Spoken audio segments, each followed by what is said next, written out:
오늘은 다윗과 골리앗이라는 제목으로 함께 하나님의 말씀을 배우도록 하겠습니다.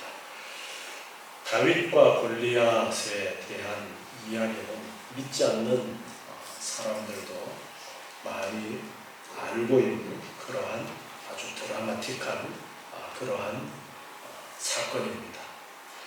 이 다윗과 골리앗의 사건은 그냥 지어낸 전에 내려오는 이야기가 아니라 실제적으로 있었던 사건이었고, 그것을 성경이 기록해서 우리에게 전해주시면서 그 속에 하나님의 귀한 교훈이 있다는 것을 우리는 깨달아야 합니다.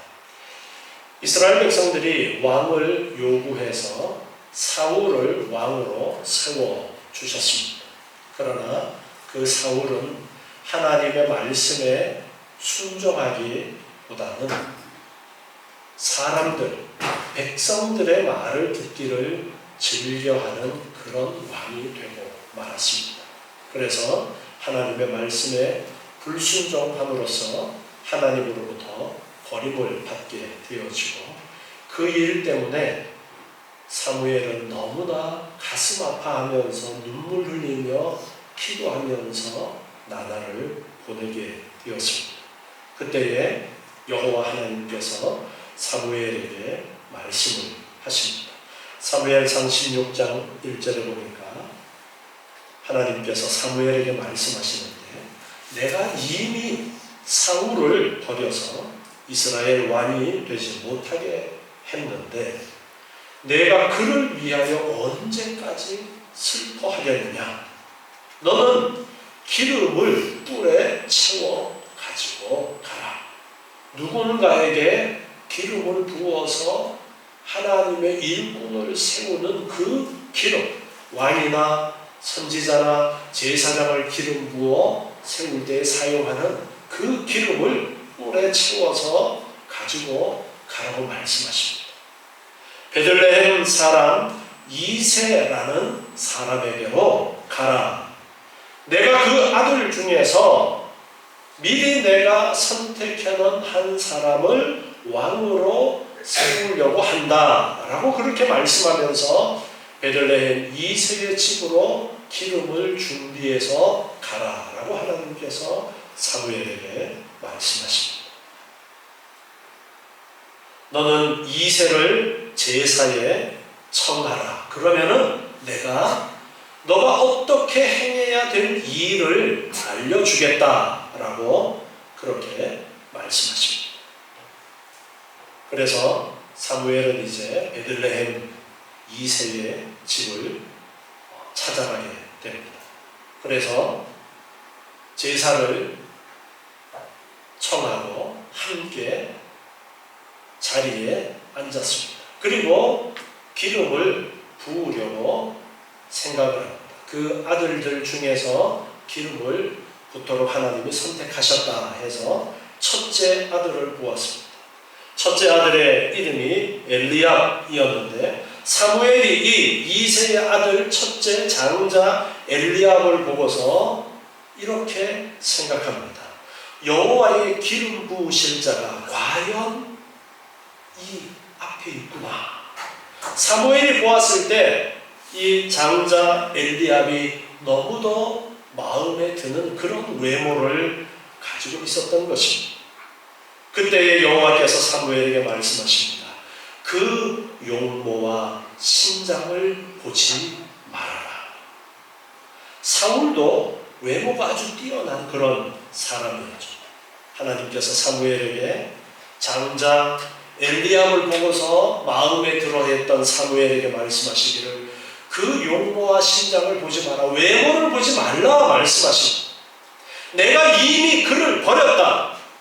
나의 보는 것은 사람과 같지 아니하니 사람은 외모를 보지만 나는 중심을 본다. 그렇게 말씀하면서 외모를 보고 엘리압이 내가 택한 사람이라고 그렇게 판단하지 말아라. 그렇게 말씀하십니다.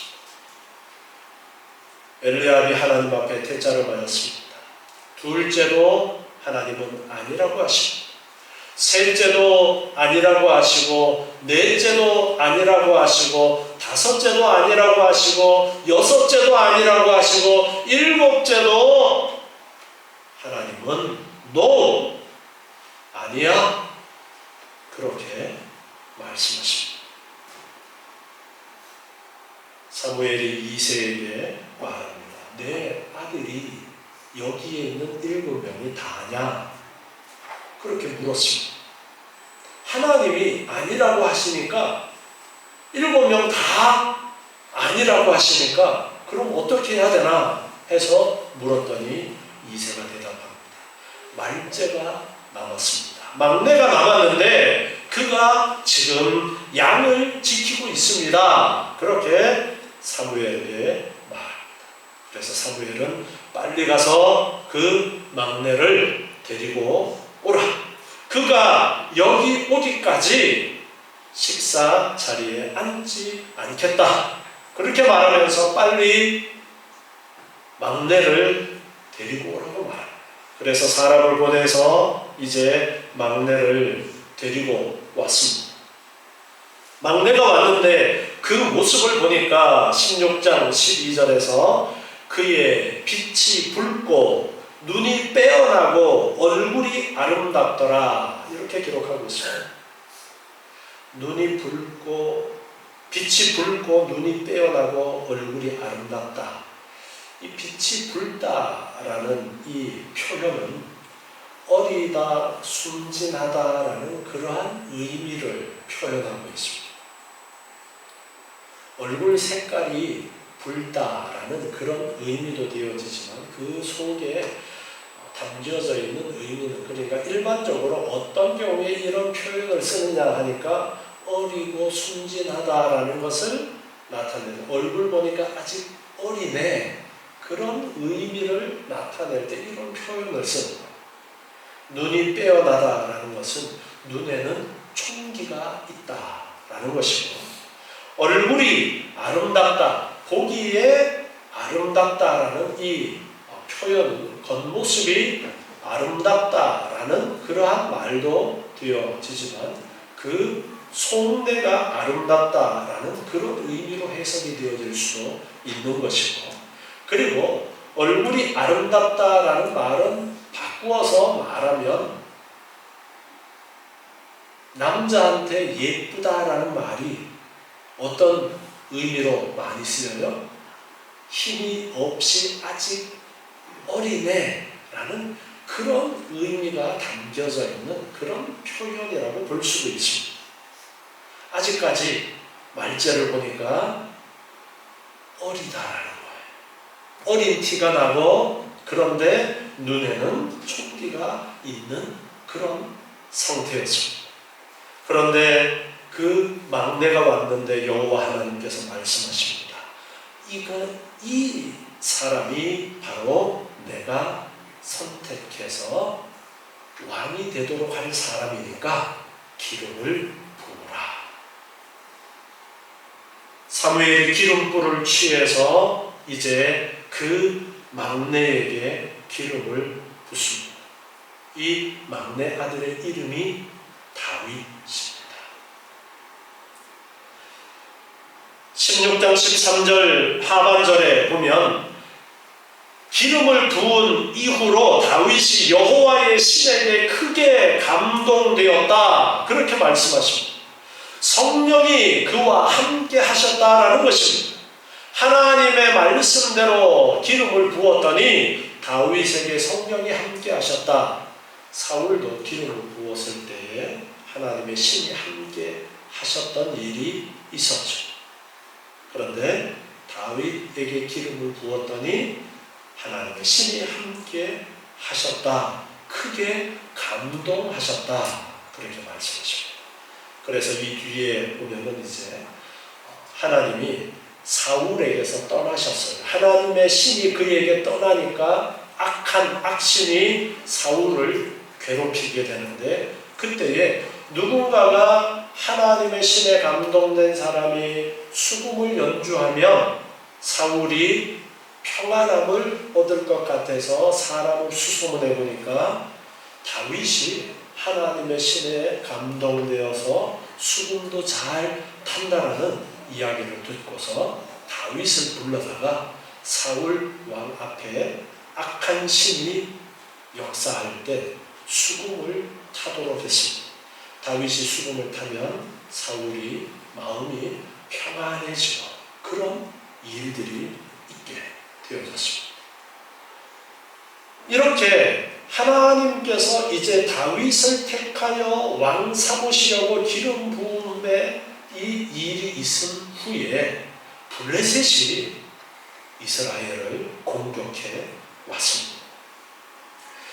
17장 1절에 보니까 블레셋이 군대를 모으고 이제 쳐들어오게 되었는데 유다에 속한 소고에 모여서 소고와 아세가 사이에 에베스담밈에 진쳤다. 벌써 블레셋이 쳐들어와서 유다 지파가 살고 있는 그 땅의 일부를 차지한 그런 상태라는 것을 볼 수가 있습니다. 그래서 사울 왕도 군사를 이끌고 진을 치게 됩니다. 엘라 골짜기라는 곳에서 진을 치게 되는데, 그런데 오늘 읽은 17장 4절부터 말씀에 보니까 블레셋에 싸움을 걸어오는 사람이 있었어요. 옛날 삼국지라든가 그런 전쟁하는 영화들을 보면은 장수가 대표로 나가서 이렇게 싸움을 하는 그런 모습들 볼 수 있죠. 그것처럼 저쪽에서 싸움을 걸어오는 사람이 있었던 거예요. 블레셋에 싸움을 도두는 사람이 있었는데 그 사람의 이름이 골리앗이라는 이름이었습니다. 그 사람은 가드 출신 사람인데 키가 6규빗 한 뼘이라, 규빗이 이 길이가 규빗의 단위인데 6규빗 한 뼘이니까 대충 2m 83cm 정도. 2m만 돼도 무지 크죠. 그런데 2m 80이 넘어요. 180만 돼도 키 큰데 2m 83. 엄청나게 키가 큽니다. 다른 사람 2배는 되는 거예요. 그런데 그 키가 큰 골리앗이 싸움을 지금 걸어오고 있습니다. 그 골리앗을 보니까 머리에는 노스로 된 투구를 썼고 몸에는 어린 갑을 입었다. 이것은 물고기 비늘처럼 만들어진 갑옷, 층층이 만든 그런 갑옷을 입고 있었는데 그 갑옷의 무게가 노 5,000세겔, 오늘날의 단위로 이야기하면은 57kg가 넘어요. 사람 한 명 몸무게가 갑옷 무게. 그리고 다리에는 놋 견갑을 찾고 무릎이랑 무릎 아래를 보호하는 그러한 놋 견갑을 찾고 갑옷은 무릎 정도 길이까지 이렇게 덮었겠죠. 그리고 그 아래는 또 빈틈이 나니까 놋으로 다리를 감싸 있습니다. 그리고 어깨 사이에는 단창을 메었다. 이 단창은 던지는 용도의 단창입니다. 찌르는 용도의 창이랑 다른 던지는 용도의 단창입니다. 그 창자루는 배틀채 같고 그 창자루라고 했는데 골리앗의 창자루를 이야기합니다. 이 창자루가 어깨에 메고 있던 던지는 용도의 단창을 이야기하는지 찌르는 용도의 창을 이야기하는지는 정확하게 구분이 안 되지만 그 창자루가 배틀채 같다. 엄청나게 두껍다라는 의미입니다. 엄청나게 두꺼운 그런 창이었다. 창자루. 그리고 창날 1600세겔이라 창 나무로 자루가 되어져 있고 끝에 창날이 있는데 쇠로 되어 있는데 그 무게가 600세겔, 오늘날의 단위로 이야기해서 바꾸어서 보면 7kg. 그리고 7kg이면은 어느 정도 무게일까? 여러분 여름에 수박 한 통 무게, 큰 수박 몇 킬로 정도예요?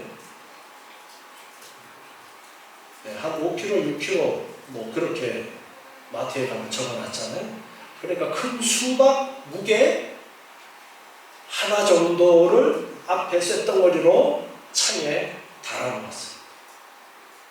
보통 사람은 잘 들지도 못하는 그런 무게의 창을 사용하고 있습니다. 그리고 그 앞에는 방패를 든 사람이 앞에 서 있어요. 여러분 옛날 전쟁 영화 한번 봤던 것을 다시 한번 떠올려 보세요. 앞에 방패 든 사람들이 있고 그 뒤에 창 든 사람들이 창을 던지거나 아니면은 찌르고 그렇게 진을 짜고 있습니다. 자, 골리앗 빈틈이 있어요, 없어요? 빈틈이 없습니다. 머리에 투구 썼죠. 갑옷을 입었죠. 다리도 못으로 감쌌죠. 그리고 그 앞에 방패 든 사람들이 막고 있습니다. 빈틈이 없는데 키는 보통 사람 2배쯤 되는 엄청난 키에 어마무시한 크기의 창을 가지고 있는데 싸움을 걸어오고 있습니다. 이스라엘 군대를 향하여 그가 외칩니다. 너희가 어찌해서 나와서 싸우겠다고 지금 여기에 왔느냐? 나는 블레셋 사람이고 너희는 사울의 신복들이 아니냐? 너희 중에 한 사람을 택해서 나에게 보내라. 그가 능히 싸워서 나를 죽이면 우리가 너의 종이 되겠고 내가 이기어 그를 죽이면 너희가 우리의 종이 되어서 우리를 섬길 것이다. 자기 골리앗 패배를 전제하고 있는 것 같아요? 전제하고 있지 않는 것 같아요? 네. 아예 싸움 걸어올 사람이 없다라고 생각합니다.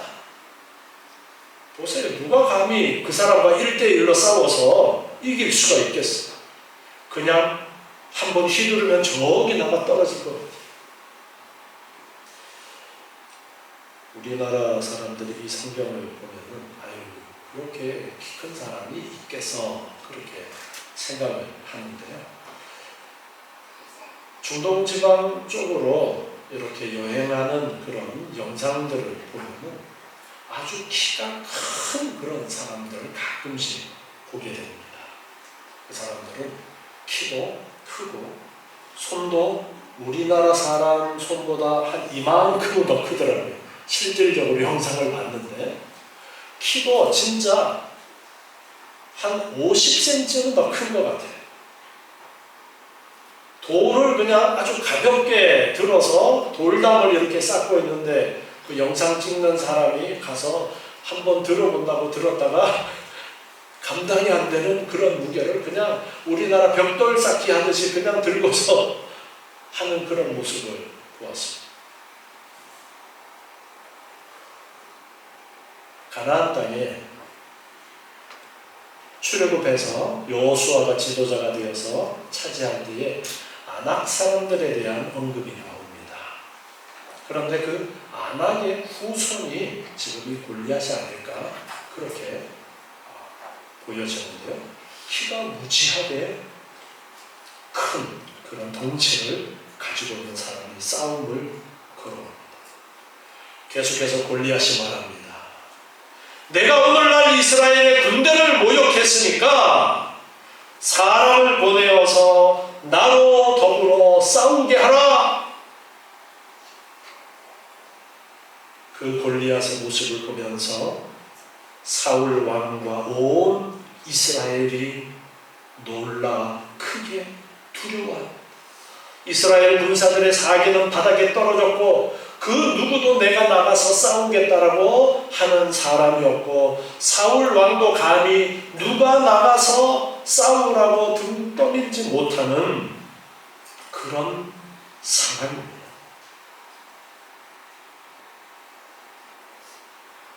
다윗이 베들레헴 사람 이새의 막내 아들이라고 했는데 몇 번째 아들이었어요?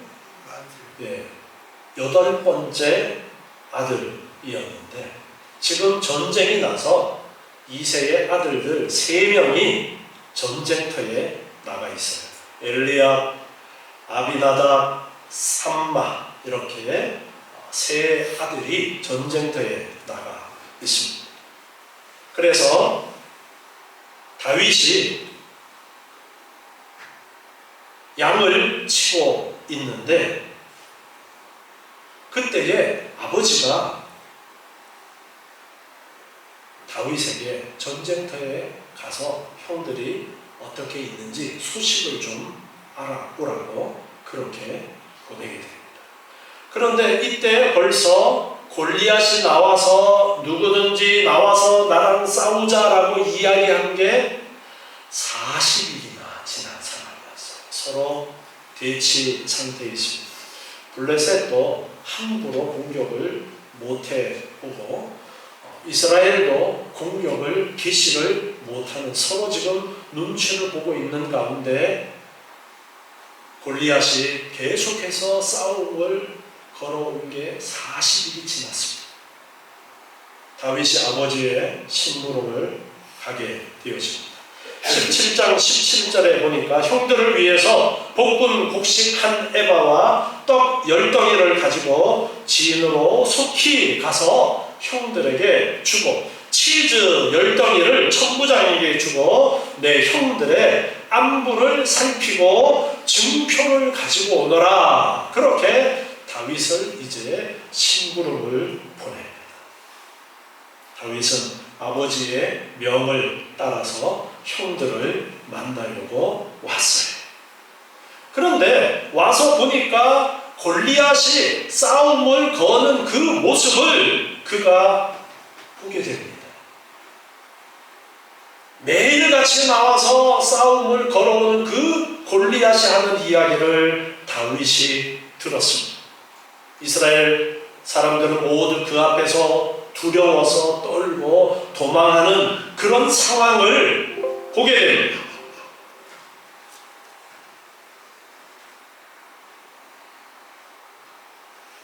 (25절을) 보니까요, 이스라엘 군사들이 다윗에게 이야기를 해줍니다.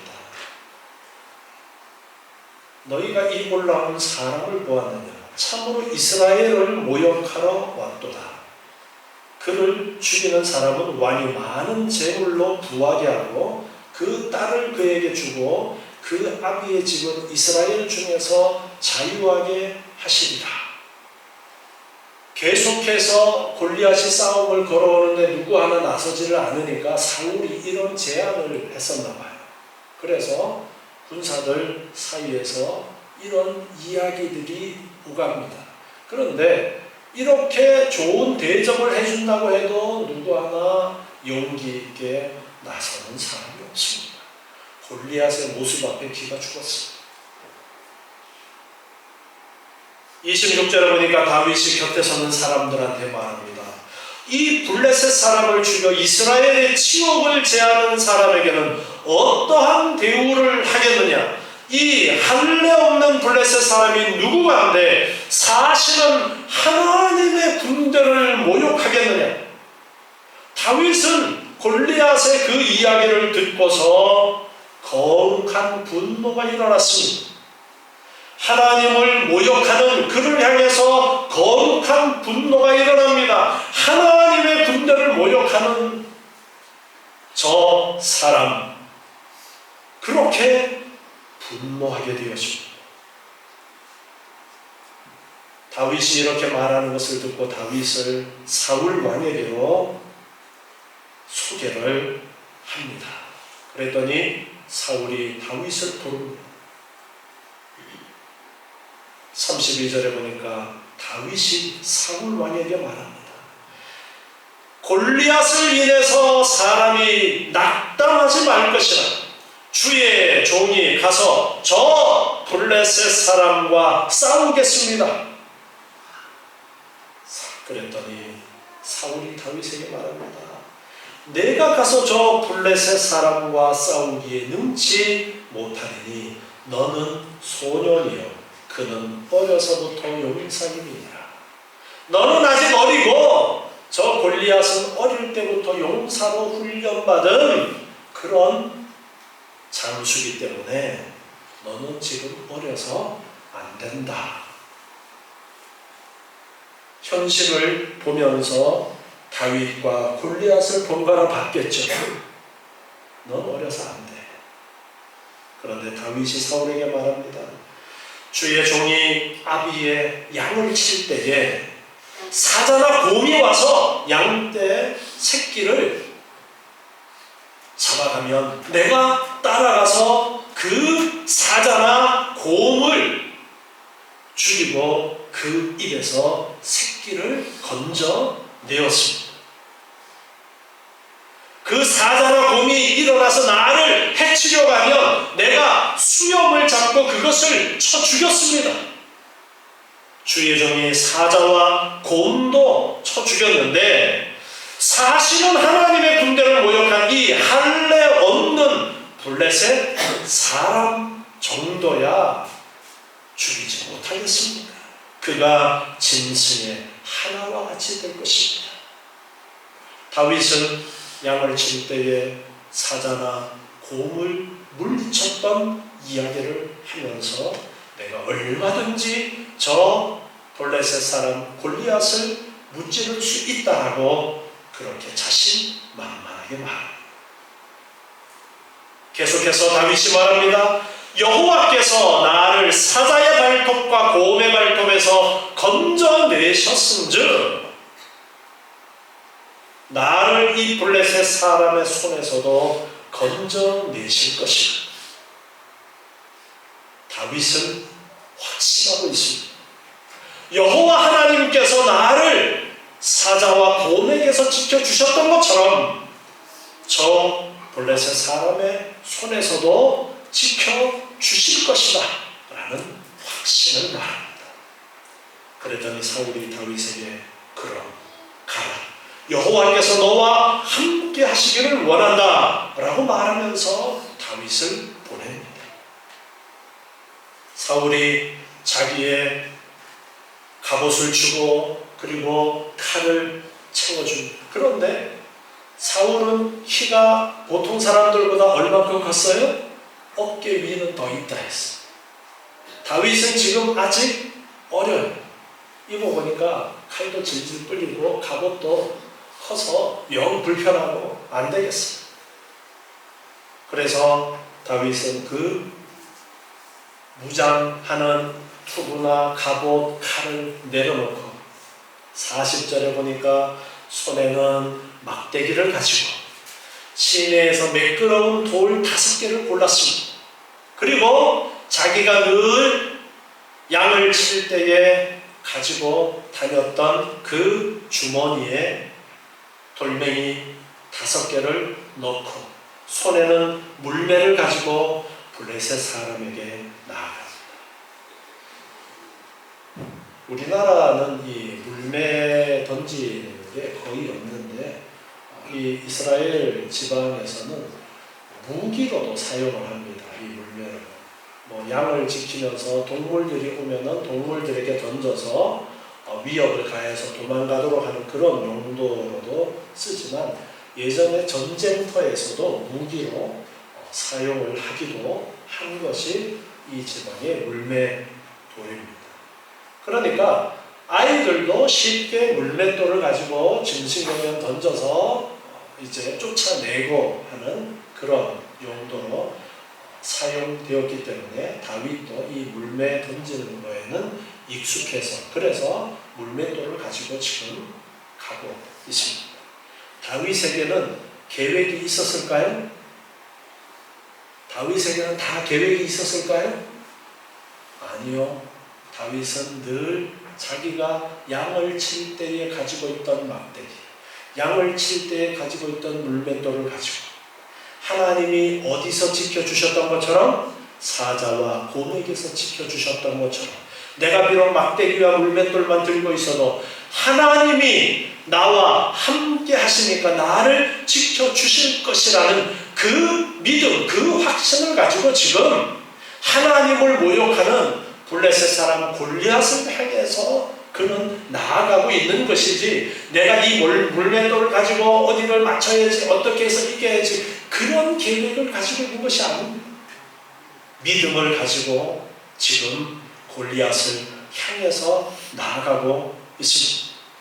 다윗이 올라오는 것을 보면서 골리앗도 한 걸음씩 한 걸음씩 앞으로 나옵니다. 41절에 보니까 블레셋 사람이 점점 행하여 다윗에게로 나오는데 방패든 자가 앞섰더라. 아까 얘기했던 것처럼 방패든 사람이 앞서 있는데 그 방패든 사람을 앞세워서 골리앗이 성큼성큼 다가오고 있습니다.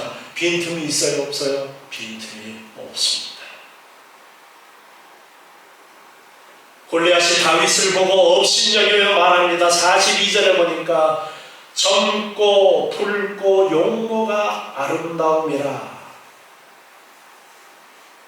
앞에서 이야기했던 붉고 용모가 아름답다라는 이 이야기가 결코 다윗이 외모가 좋았다라는 그런 의미보다는 어리다라는 의미가 더 있다라는 것을 이 말을 통해서 우리가 잘 이해할 수가 있습니다. 블레셋 사람이 다윗에게 말합니다. 내가 나를 개로 여기고 막대기를 가지고 내게 나왔느냐. 그러면서 블레셋이 섬기는 자신들의 신의 이름으로 다윗을 저주하고 말합니다. 내게로 와라. 내가 내 고기를 공중의 새들과 들짐승들에게 주겠다.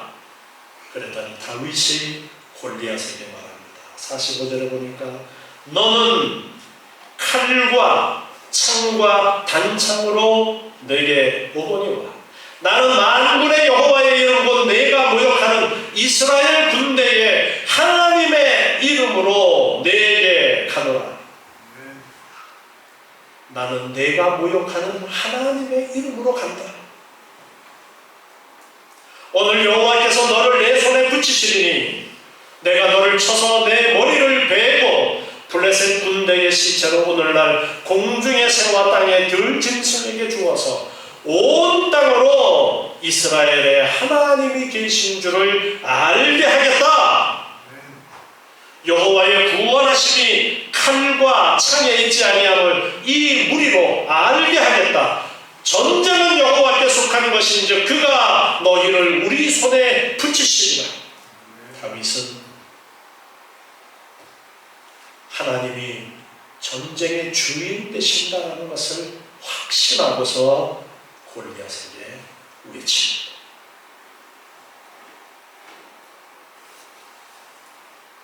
골리앗이 일어나서 다윗에게로 마주해서 가까이 올 때에 다윗은 빨리 달려가면서 준비했던 물맷돌을 꺼내서 골리앗을 향해서 던졌습니다. 그런데 그 물맷돌이 정확하게 골리앗의 이마에 박혔습니다. 빈틈이 있었어요? 빈틈이 없었어요.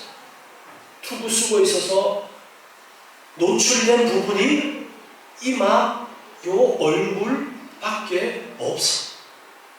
그런데 다윗이 던졌던 물맷돌이 하필이면 정확하게 골리앗의 이마에 박혔어요. 여러분, 돌멩이가 얼굴에 맞으면 중상이에요? 중상이 아니에요? 얼굴에 맞아도 중상인데 치명적이진 않습니다. 그런데 이마에 깊이 박히면 뭐가 깨져요? 머리통이 깨지고 뇌가 깨어지면서 이것은 치명상을 입는데 그 빈틈밖에 없는 거기에 하필 물맷돌이 박힙니다. 누가 섭리하신 거예요? 하나님께서. 하나님의 이름으로 나아갔던 다윗, 그가 던진 물맷돌이 엄청난 파워가 있어서 그 두개골을 뚫고 들어가서 골리앗을 죽이도록 한 것이 아니라 하나님께서 역사하셔서 그 거인 골리앗을 돌멩이 하나로 쓰러뜨리도록 그렇게 하셨습니다. 다윗은 달려가서 그가 가지고 있던 골리앗의 칼을 가지고 그 목을 베면서 다윗과 골리앗의 이 싸움은 세상 사람들의 기준으로 볼 때에 상상도 할 수 없었던 그 싸움은 하나님이 함께 하시는 다윗의 승리로 끝나게 됩니다. 다윗은 하나님이 그와 함께 하신다라는 확신을 가지고 있었습니다. 하나님께서 이미 이 다윗에게 왕으로 세우시고자 기름 부은 사람이었고 하나님의 신이 그와 함께하는 사람이었습니다. 세상 사람들은 알지 못했지만 다윗은 함께하시는 하나님을 알고 있었고 그 믿음과 확신으로 골리앗을 보고 두려워하지 않았습니다. 모든 사람이 두려워 떨 때에 다윗은 두려워하지 않았습니다. 그리고 하나님의 이름으로 나아가서 하나님이 전쟁의 주인이심을 널리 보여주게 되었던 것입니다. 로마서 8장 31절 말씀 보면 그런즉 이 일에 대하여 우리가 무슨 말하리요? 만일 하나님이 우리를 위하시면 누가 우리를 대적하리요? 다윗과 골리앗의 이 싸움을 보면서 우리는 오늘날 무엇을 깨달아야 될까요? 지금 세상과 우리 믿는 자 사이의 관계를 본다면 다윗과 골리앗의 사이와 마찬가지입니다. 그러나 우리는 하나님이 우리를 택하셨고 하나님이 우리와 함께 하신다라는 그 확신을 가져야 합니다. 믿음이 흔들리지 말아야 합니다. 하나님이 우리를 위하시면 누가 우리를 대적하리요라는 이 말씀처럼 하나님이 우리와 함께 하시기 때문에 세상이 사탄이 아무리 날뛴다 할지라도 우리를 완전히 무너뜨릴 수 없다는 것을 확신하시기 바랍니다. 요한일서 4장 4절 말씀을 보니까요. 요한일서 4장 4절에 자녀들아 너희는 하나님께 속하였고 또 저기를 이기었나니 이는 너희 안에 계신 이가 세상에 있는 이보다 크시니라. 우리 안에 계신 이가 누구십니까? 성령 하나님이 세상에 있는 이보다 크시다. 그렇기 때문에 승리가 있다라는 것을 말씀하십니다. 저희는 세상에 속한 거로 세상에 속한 말을 하며 세상이 저희 말을 듣지만 너희는 하나님께 속하여 있고 하나님이 함께 하시니까 승리가 있음을 말씀하십니다. 요한일서 5장 4절에 또 말씀하십니다. 대저 하나님께로서 난 자마다 세상을 이기느니라. 요한일서 5장 4절입니다. 세상을 이긴 이김은 이것이니 우리의 무엇이라고요? 믿음입니다. 예수께서 하나님의 아들이심을 믿는 자가 아니면 세상을 이기는 자가 누구냐? 믿음이 세상을 이긴다. 하나님께서 우리와 함께 하신다는 확신 속에 하나님이 우리와 함께 해주시기 때문에 이긴다라는 것을 말씀하십니다. 요한복음 16장 33절 말씀에 보면 이것을 너희에게 이름은 너희로 내 안에서 평안을 누리게 하려 함이라. 세상에서는 너희가 환난을 당하나 담대하라. 내가 세상을 이기었노라 하시니라. 세상 가운데 우리가 지금 살아가고 있습니다. 세상이 우리를 짓누르고 우리를 핍박하고 우리를 공격해 온다 할지라도 우리를 멸망시킬 수 없습니다. 하나님이 우리와 함께 하시고 하나님이 우리에게 승리를 주실 것입니다.